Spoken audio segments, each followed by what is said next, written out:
On the last Sunday of the liturgical year, which we are on today, the Church celebrates the solemnity of our Lord Jesus Christ, King of the universe, or more commonly known as Christ the King. Pope Pius XI instituted this feast in 1925 with his encyclical called Quas Primas, which means in the first. The way they normally name encyclicals or apostolic letters is just by the first words in Latin from the document itself. And all the documents, the official documents of the Church, are always written in Latin. And so he wrote it in order to respond to the secularism and the atheism that was growing throughout the world. He recognized that attempting to thrust Jesus Christ and his holy law out of public life would result in continuing discord among people and nations. And so this solemnity reminds us that while governments come and go, Christ reigns as king forever. During the early 20th century, in Mexico and Russia, and some parts of Europe, militantly secularistic regimes threatened not just Catholics, and not just the Catholic Church and its faithful, but all of civilization. And so Pope Pius XI's encyclical gave Catholics hope. And while governments around them crumbled, the assurance of Christ the King shall reign forever. Quas Primas says, Jesus Christ is very truth, and it is from him that truth must be obediently received by all mankind. Christ's kingship is rooted in the Church's teaching on the Incarnation, which is that Jesus is fully God and fully man. He is both the divine Lord and the man who suffered and died on the cross. One person of the Trinity unites himself to human nature and reigns over all creation as the incarnate Son of God. The encyclical continues in paragraph 13. From this it follows not only that Christ is to be adored by angels and men, but that to him as man, angels and men are subject and must recognize his empire. By reason of the hypostatic union, Christ has power over all creatures. The hypostatic union is the union of the divinity of God with the humanity of man in the person of Jesus Christ. The Church calls us to acknowledge Christ's kingship with our whole lives. The encyclical says in paragraph 33, he must reign in our minds, which should assent with perfect submission and firm belief to revealed truths and to the doctrines of Christ. He must reign in our wills, which should obey the laws and precepts of God. And he must reign in our hearts, which should spurn natural desires and love God above all things, and cleave to him alone. He must reign in our bodies and in our members, which should serve as instruments for the interior sanctification of our souls. Or to use the words of the Apostle Paul, as instruments of justice unto God. Today, religious freedom for many people means that we can believe whatever we want in private, but when we enter the public square, the marketplace, we may not speak of anything that relates to our faith. However, the Church acknowledges the reign of Christ not only privately, but publicly. And so this solemnity encourages us to celebrate and live out our faith in public. Thus, Quas Primas says in 26, thus by sermons preached at meetings and in churches, by public adoration of the Blessed Sacrament exposed, and by solemn processions, men unite in paying homage to Christ, whom God has given them for their King.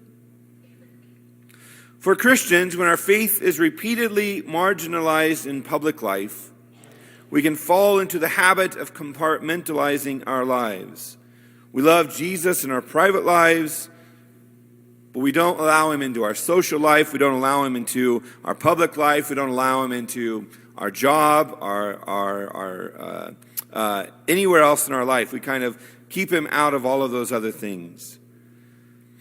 And so when we celebrate the solemnity of Christ the King, we declare to the world and remind ourselves that Jesus is the Lord of the church and of the entire universe. This kingship of Christ flows over even into our life of prayer, and especially when we come together to pray in the liturgy.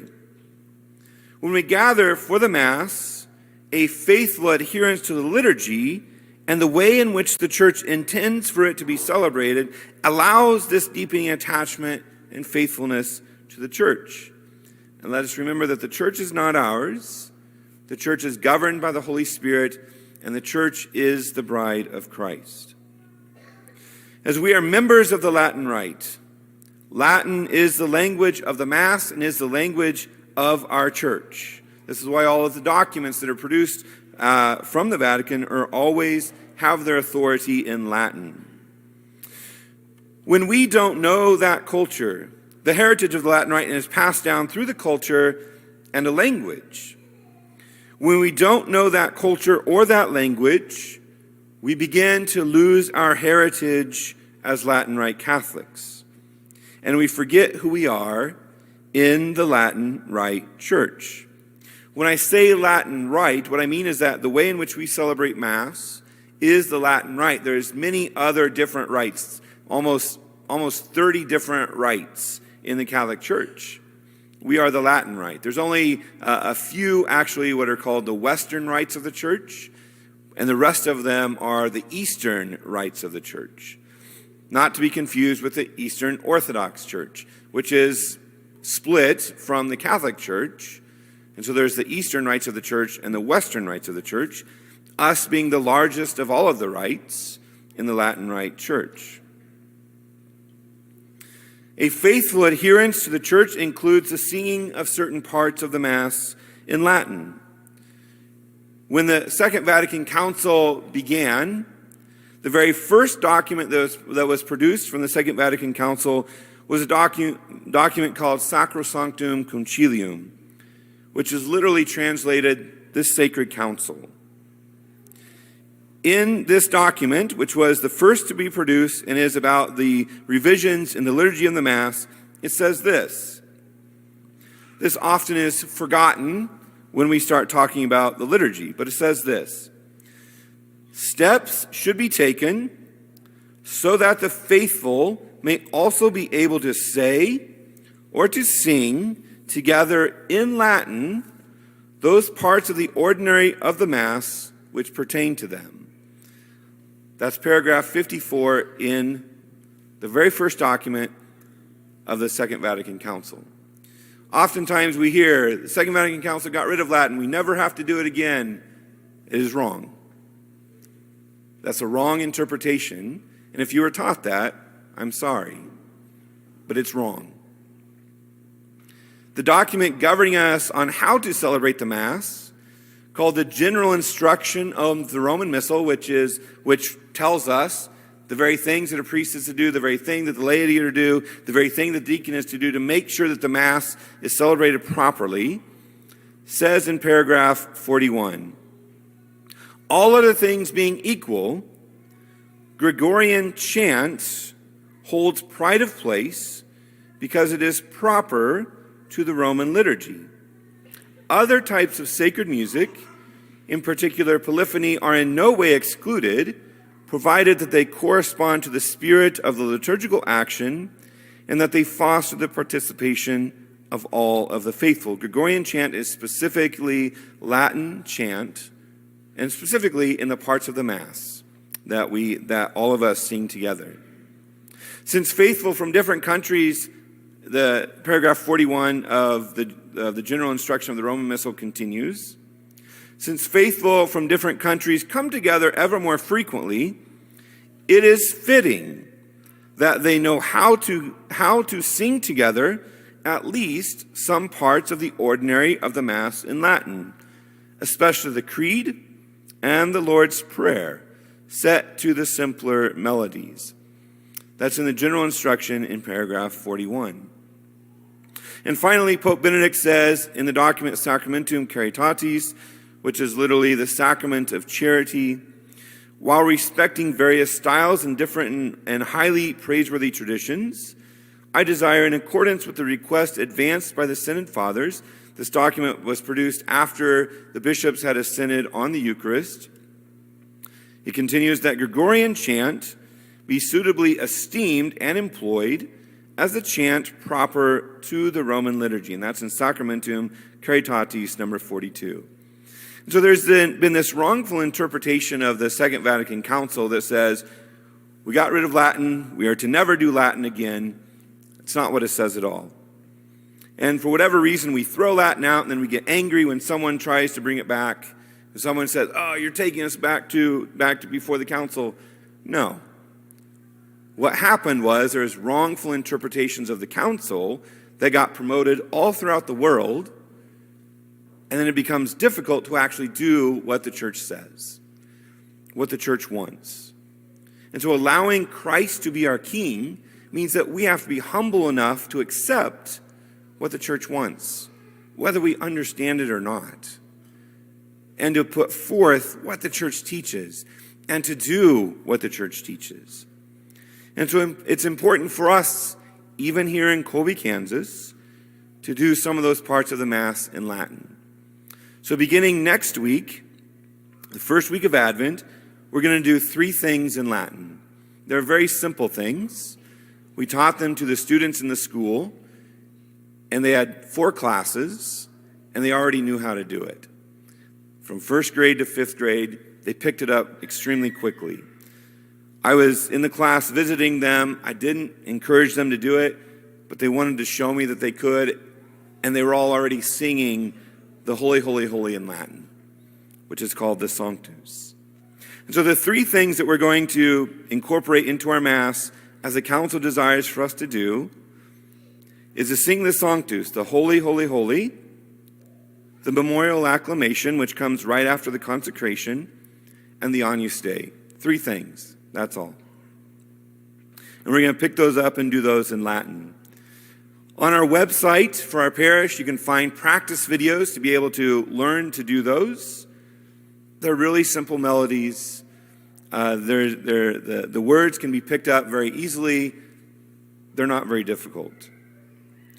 What we are trying to do as a church, and especially a parish, is to move into this space into a greater faithfulness to the church, a greater faithfulness to what the church desires for us, and to humbly submit ourselves to the church, to pray together as one church.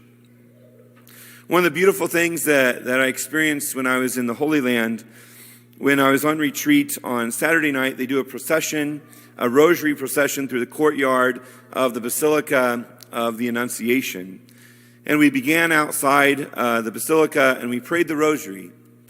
There was many different languages, many different cultures that were present for this procession with the statue of our Blessed Mother. And so we prayed the rosary. One decade was in Arabic, which was the common language of the people there. One language was said in Italian, because that was the language that the friars spoke in their monastery in Nazareth. And the third language was Latin, it was English. And there was someone that led each of those decades. And then when we got to the 4th decade, we went back to Arabic, and the 5th was in Italian again. But there was many, many different languages that were present there. And so everybody was praying in their own language, even if the other language was happening. At the end of the entire procession, we all prayed together. We all sang together.